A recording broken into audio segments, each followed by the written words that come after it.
A powerful duke pretended to be poor to find a wife. Only the most rejected girl showed true love. The village of Thalor lay under a blanket of fog, the kind that curled around crooked chimneys and damp cobblestones as if the earth itself were holding its breath. Children's laughter rarely echoed here, and the villagers walked with bowed heads, weighed down by the memory of misfortune, and whispered curses that had haunted the land for generations. Into this quiet, somber place came a traveler. He was tall, with broad shoulders that carried an invisible weight. His dark cloak was simple, worn at the edges, and his boots were dusted with miles of road. No one in the village would have guessed that he was Duke Alaric Vaynor, the most powerful noble in the northern realm, whose name alone could command armies and silence disputes. To them, he was merely a poor traveler, a stranger with strange green eyes that seemed to see through lies and empty pride alike. Alaric's heart was heavy. He had grown tired of noble women who laughed at his jokes only because he owned lands, tired of servants who whispered their loyalty with false smiles.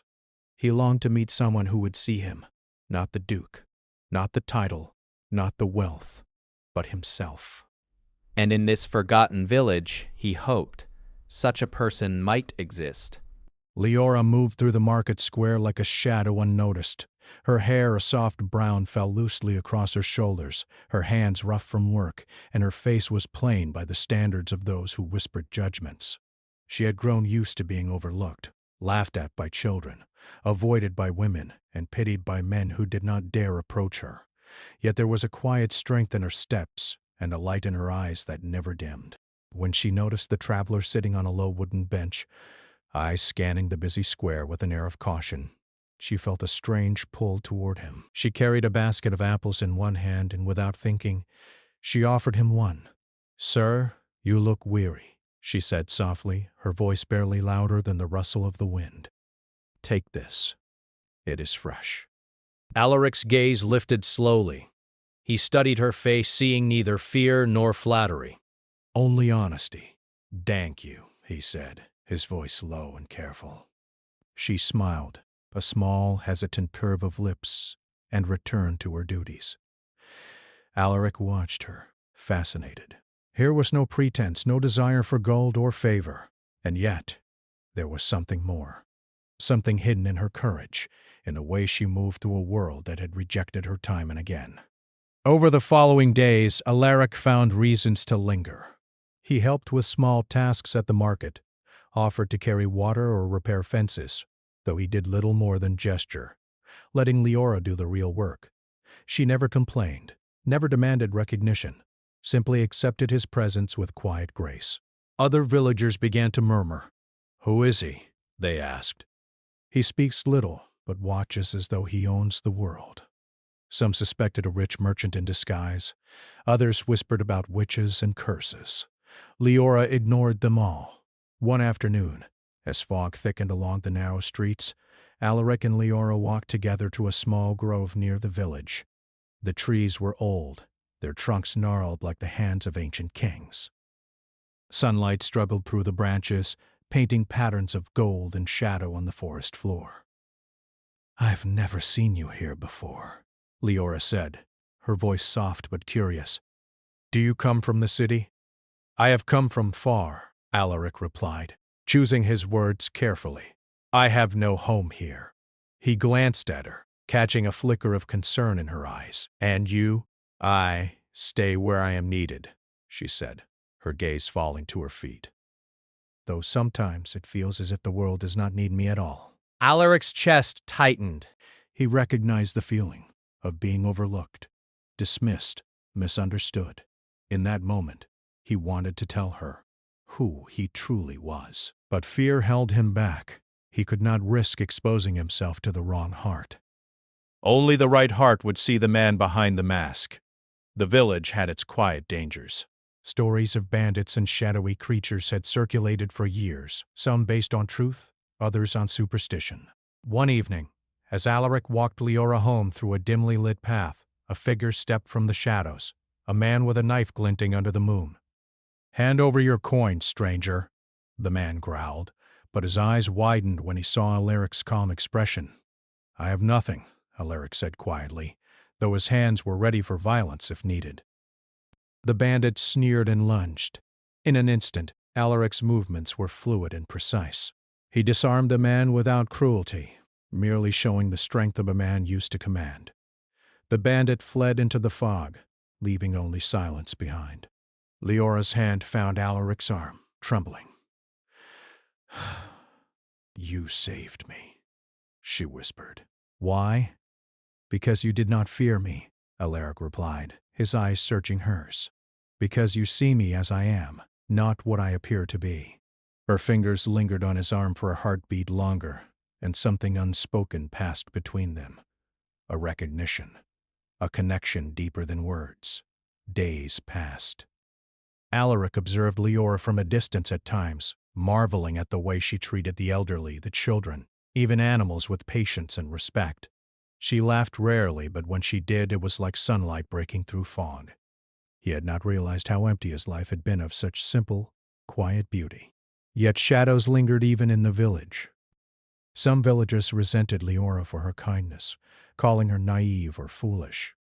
Others whispered about her family, long disgraced in Thalor, as though the stain of ancestry could tarnish her spirit. Alaric felt a protective instinct stir within him.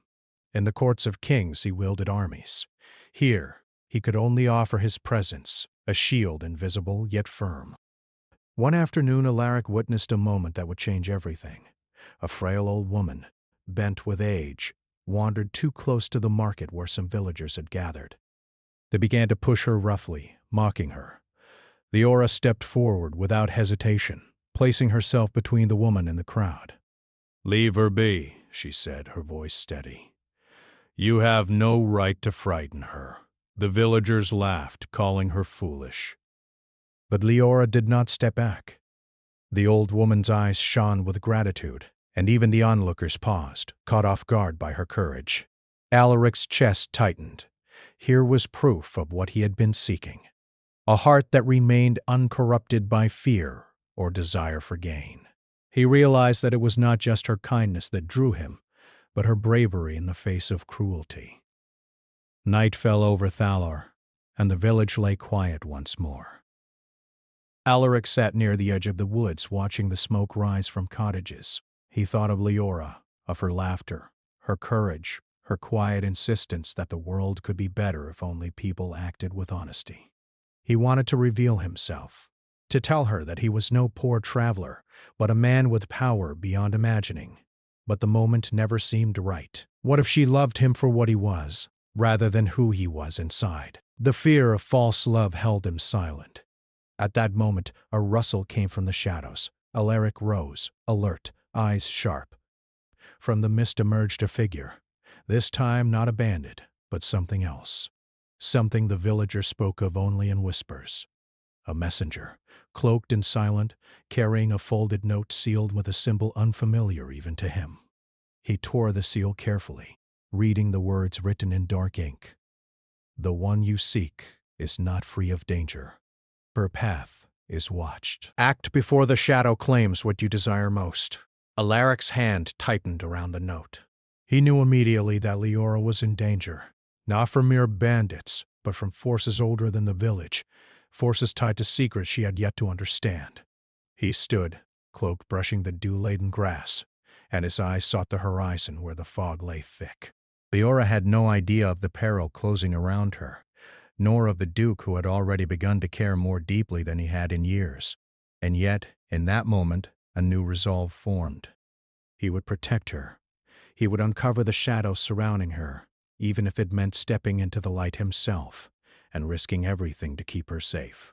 The wind whispered through the trees as if the forest itself carried a warning. Alaric felt the weight of destiny settle onto his shoulders. Somewhere in the village, Leora laughed softly, unaware that her life and the heart of the powerful Duke had already changed forever. And as the fog thickened, a cold chill whispered through the streets of Thalor, carrying with it the promise of trials yet to come. The morning sun spilled through the fog, soft gold warming the village square. Birds sang quietly, a fragile melody against the weight of Thalor's silence. Alaric walked among the stalls, careful not to reveal the confidence of a duke. He greeted villagers politely but kept his gaze watchful, always aware of Leora's presence. She was already there, arranging baskets of apples and freshly baked bread on a wooden stall. Her hands moved with precision, her brow furrowed slightly in concentration, and her lips curved into a small, almost invisible smile when she noticed him. "Good morning, sir," she said softly. "Good morning, Leora," Alaric replied. His voice carried a gentleness he rarely allowed himself. She glanced around, then leaned closer. "Did you sleep well?" Alaric hesitated, his mind flicking to the fog, the shadows, and the warning he had received the night before. "I slept as well as one can when the world hides more than it shows," he said carefully. Leora tilted her head, curious. "Do you mean danger?" "Perhaps," he admitted, though he offered no further explanation. There was no need for her to worry, or at least, he hoped so.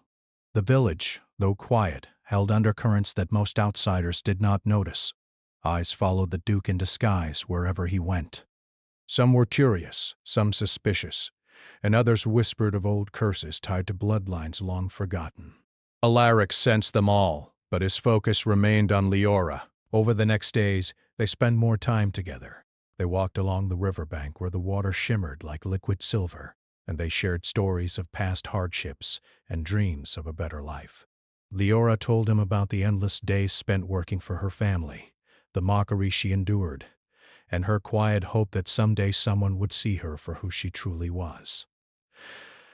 Alaric listened, heart heavy.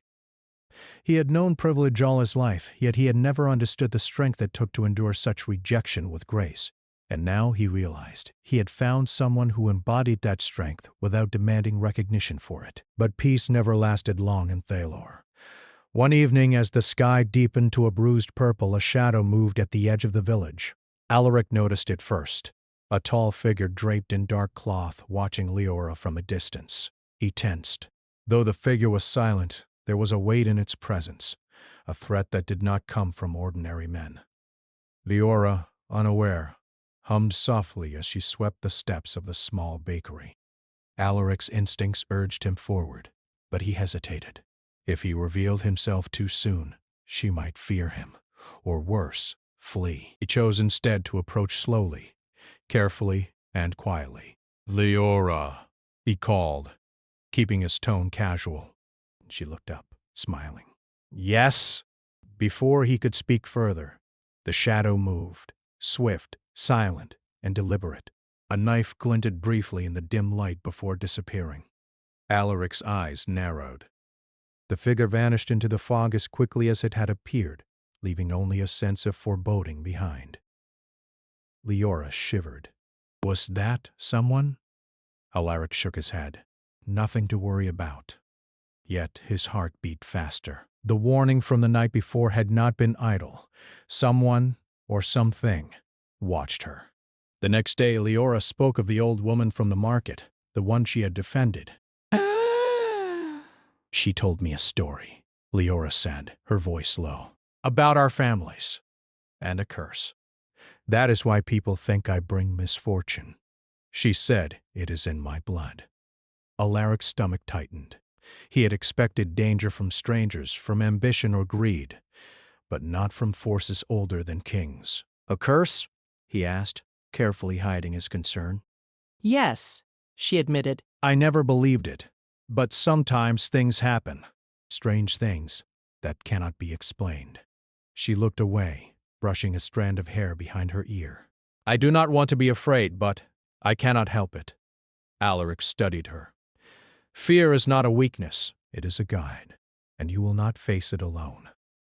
Her eyes met his, and for the first time she seemed to understand that he meant it. The words were not just for comfort, they carried a promise, one that he would soon be forced to test. Days turned into nights, and Alaric's concern grew. He began to watch over Leora more closely, shadowing her movements through the village, yet always careful to maintain his disguise. She never noticed the subtle ways he protected her, stepping in when a loose roof tile threatened, redirecting a cart that could have tripped her, or speaking softly to deter suspicious glances from strangers. One evening, as the village slept, Alaric followed her to the forest clearing, where she often went to gather herbs. Moonlight fell through the branches, illuminating her figure as she knelt to pick a cluster of pale flowers. Suddenly, a cold wind swept through the clearing, chilling the air. Leora shivered and looked around. "Alaric!" she called, though he was hidden in the shadows. A whisper answered her, soft and strange, carrying words she could not understand. The flowers trembled in her hands. Alaric's eyes narrowed. The curse was no idle tale. It was awakening. He stepped forward, revealing himself. "Come with me," he said, voice low but firm. "You are not safe here alone." Leora hesitated, then followed. Together, they moved through the woods, Alaric's cloak brushing branches, his mind racing with possibilities. Whoever, or whatever, was watching Leora was not ordinary, and she, with all her quiet strength, was in danger beyond anything she had faced before. That night Alaric revealed small truths of his life. He spoke not of titles or lands, but of the loneliness that came with being seen only for wealth and power. Leora listened, captivated. For the first time she realized the traveler was more than a stranger. He carried a sorrow she could understand. "I never knew someone could feel so alone even with everything," she said softly. Alaric's heart ached, and yet here we are, both finding a spark of light in each other. They spoke until the stars faded, until the forest seemed to hold its breath. Yet even in that quiet intimacy, Alaric knew danger lingered. He could not protect her forever without revealing himself, and that revelation might change everything. The next day a new threat arrived.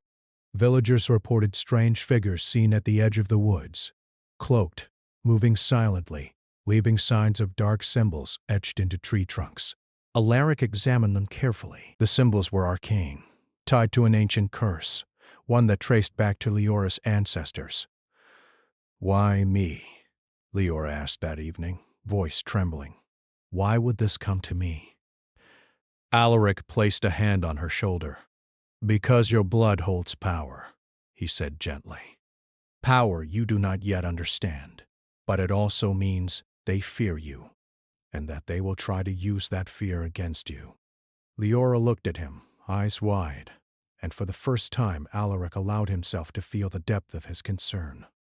He wanted to protect her, to shield her from every danger, but he knew the shadows would not relent. "Then we face it together," she said, her voice firm despite her fear. Alaric nodded, feeling both pride and trepidation.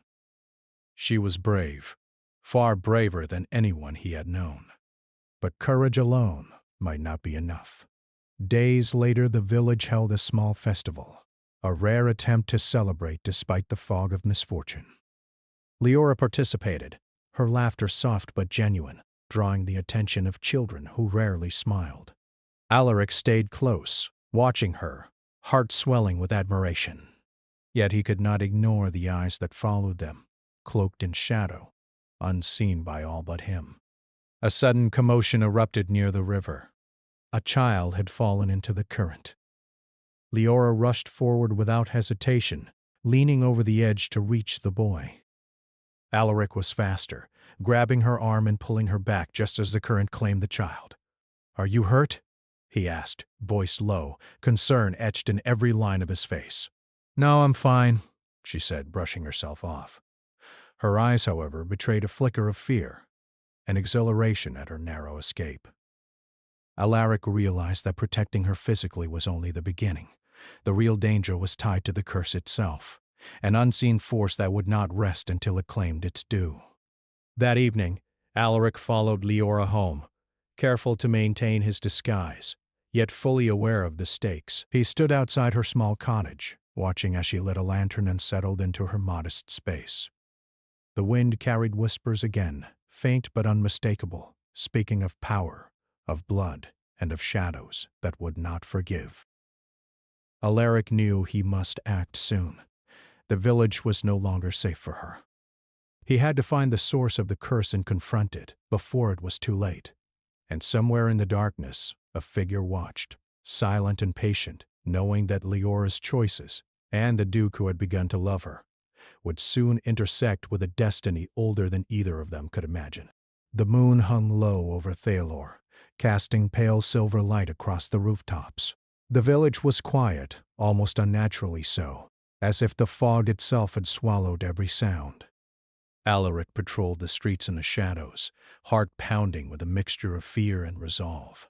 He had been watching the signs for days, the strange symbols carved into trees, the whispers that carried on the wind, the fleeting glimpses of cloaked figures that vanished before anyone else could see. They were not ordinary threats. They were tied to something far older and more dangerous, the curse that haunted Leora's bloodline. And tonight, that danger would finally make its move. Leora had been tending her small garden behind the cottage, gathering herbs for the coming winter. She worked with quiet focus, humming softly, unaware of the eyes that had been following her every step for hours.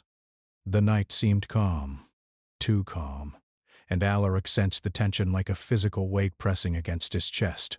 He was close, hidden in the shadows, ready to intervene.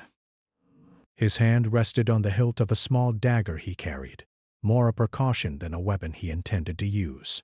He would protect her, no matter the cost. Then, without warning, a sharp gust of wind extinguished her lantern. The darkness thickened instantly, swallowing the garden in shadows. Alaric's instincts screamed. From the edge of the garden, cloaked figures emerged silently, moving with unnatural grace. They were fast, precise, and merciless. Leora gasped, stepping back, but before she could flee, one of them grabbed her arm. "Let me go!" she cried, struggling. Alaric leaped forward, revealing himself fully, his voice a growl of authority. "Release her!" The figures froze, as though sensing the presence of someone far stronger than themselves. Alaric's body shifted, every movement controlled and powerful, and the air around him seemed to pulse with an invisible force. Yet there were too many, and they vanished into the mist before he could reach her, leaving behind only the echo of hurried footsteps. Leora was gone. Alaric's heart froze. He sprinted through the fog, calling her name, his cloak brushing the dew-damp ground. Panic clawed at him, but he forced it aside, replacing it with a singular focus. He would find her.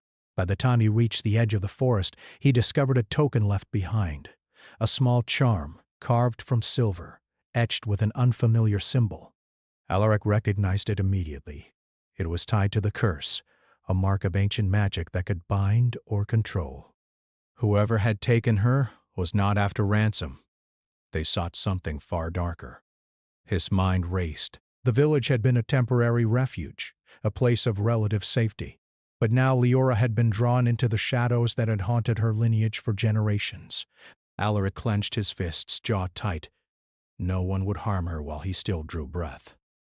Meanwhile, Leora awoke in a dim, stone-walled chamber. The air was cold, damp, and carried the faint scent of herbs mixed with something bitter, something unnatural. She struggled against her bindings, but they were enchanted, tight and unyielding. Panic rose, but she forced herself to breathe.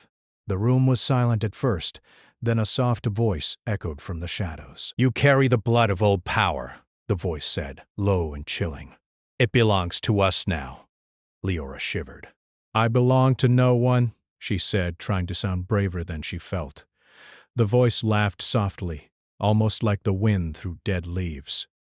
"Power cannot be denied, child, and it cannot be escaped." Despite the fear, Leora's resolve hardened. She would not cower. She had survived ridicule, rejection, and isolation. She would survive this too. Back in Thalor, Alaric refused to rest. He questioned villagers quietly, piecing together every clue. Shadows were everywhere, yet he remained patient, calculating. The chase was not only for Leora's life but also for the truth, about the curse, about the forces behind it, and about his own ability to act beyond fear. By nightfall, he discovered signs leading to an abandoned estate on the outskirts of the kingdom. The gates were twisted, the walls overgrown with black vines that seemed to pulse with a strange energy. He felt the pull of magic, strong, dangerous, yet familiar. The place reeked of intent, as if the walls themselves had absorbed centuries of secrets. He took a deep breath, summoning every lesson from years of command. Stepping through the gates, he entered a world of shadows, where silence carried menace and every step could reveal unseen enemies. Inside, Leora was not alone. Figures cloaked in black moved around her, performing strange rituals, their hands tracing symbols that glowed faintly against the cold stone. She tried to recall what the old woman had told her about her bloodline, the power, the curse, but fear made words falter in her mind. Alaric emerged from the shadows, and immediately everything changed. The cloaked figures froze, sensing a presence far stronger than their own. Alaric's voice rang out, calm but sharp. "Leave her." Now, the air vibrated with his authority, a force that came not from brute strength, but from the unshakable will of a man accustomed to command. One of the figures stepped forward, chanting in a language older than memory. Alaric's eyes flared. He moved faster than the eye could follow, disarming and scattering them with precise, controlled actions. None of his strikes caused lasting harm. They were meant to protect, not destroy. And yet, the figures fled into hidden passages before he could reach them all, leaving a sense of unfinished danger behind. He rushed to Leora, untangling the enchanted bindings that had held her. She stumbled forward, wrapping her arms around him instinctively. I thought I would never see you again," she whispered, her voice trembling. "You will never be alone while I draw breath," Alaric replied softly, guiding her toward the exit. "I promised myself that the shadows would not claim you." She looked up at him, confusion and awe mixing in her eyes. You are not just a traveler, are you?" Alaric hesitated. The truth hovered on the edge of his lips, dangerous and freeing all at once. "There is more to me than I have shown," he admitted. "But now is not the time to explain. We must leave." They moved carefully through the dark corridors, avoiding traps and hidden symbols. Every step brought new danger, yet also strengthened their trust. Leora, who had once been cautious and timid, now acted with bravery born of necessity. She followed Alaric's lead, never questioning his judgment, but proving herself capable in ways even he had not anticipated. Outside, the night air felt like salvation. They ran toward the forest, the fog wrapping around them like a protective cloak. Yet Alaric could sense that the threat was not gone. Whoever had orchestrated Leora's capture was patient, and their reach extended far beyond the village or even the abandoned estate. Finally, they reached a quiet glade, lit by the silver glow of the moon. Leora collapsed to her knees, exhausted but alive. Alaric knelt beside her, brushing damp hair from her face. "You are safe for now," he said, voice low.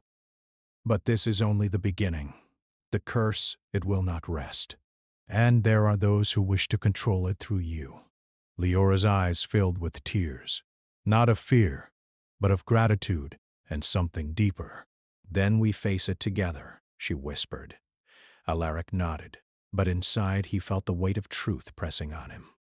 He wanted to tell her everything, his true identity, the power he carried, the loneliness he had endured. But the danger was too immediate. She could not yet know the full extent of what surrounded her. That night they camped in the woods, the sound of leaves rustling and distant wildlife filling the silence. Leora finally allowed herself to speak of her fears. "I always thought I was cursed simply because I was unworthy," she said softly. "But now I see that it is not weakness that marks me. It is strength, the kind that others fear." Alaric reached for her hand, holding it gently. "Strength and courage," he said, "will guide you through the darkness. But you are not alone, Leora. You will never face this alone." For a long while they sat together, speaking little but sharing everything in quiet glances and subtle gestures. In that silence, a bond deepened, one forged in danger, trust, and unspoken understanding.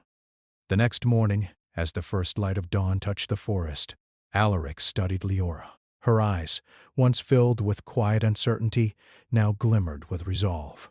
She had survived the night, and though shadows still threatened, she had proven herself capable, fearless in ways he had not anticipated.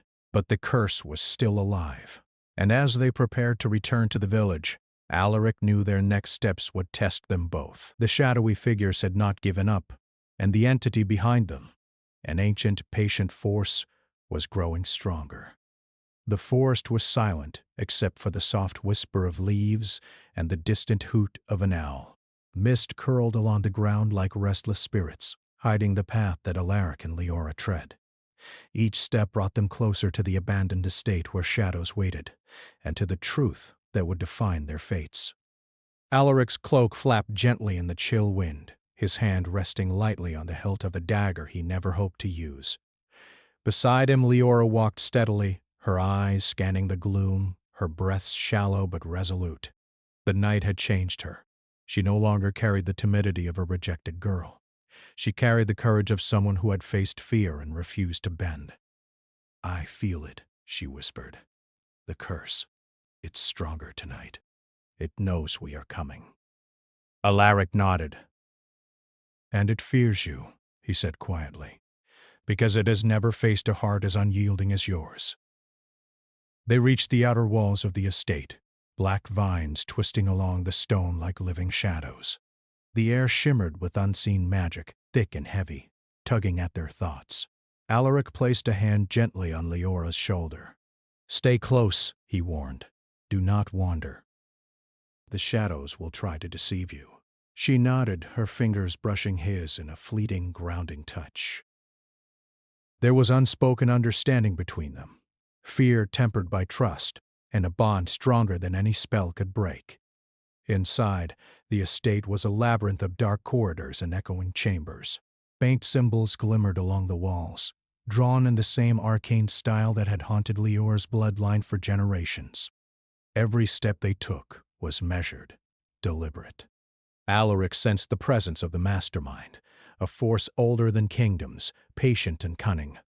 Then they came to a great hall, illuminated by an eerie light that pulsed like a heartbeat. In the center, a tall figure cloaked in black stood, eyes glowing faintly beneath the hood. The air vibrated with power, and the temperature dropped.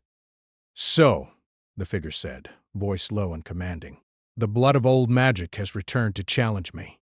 "You will harm her no more," Alaric said, stepping forward, his voice steady, carrying the authority of the man he truly was, not the traveler he had pretended to be. "Leave now, or face the consequences." The figure laughed, a sound like metal scraping stone. "Consequences. You are but a man. What can you do against what has existed for centuries?" Alaric's hand tightened on the dagger, but he did not attack. Instead, he drew on something deeper, the courage born from loneliness, the lessons of love, trust, and loyalty.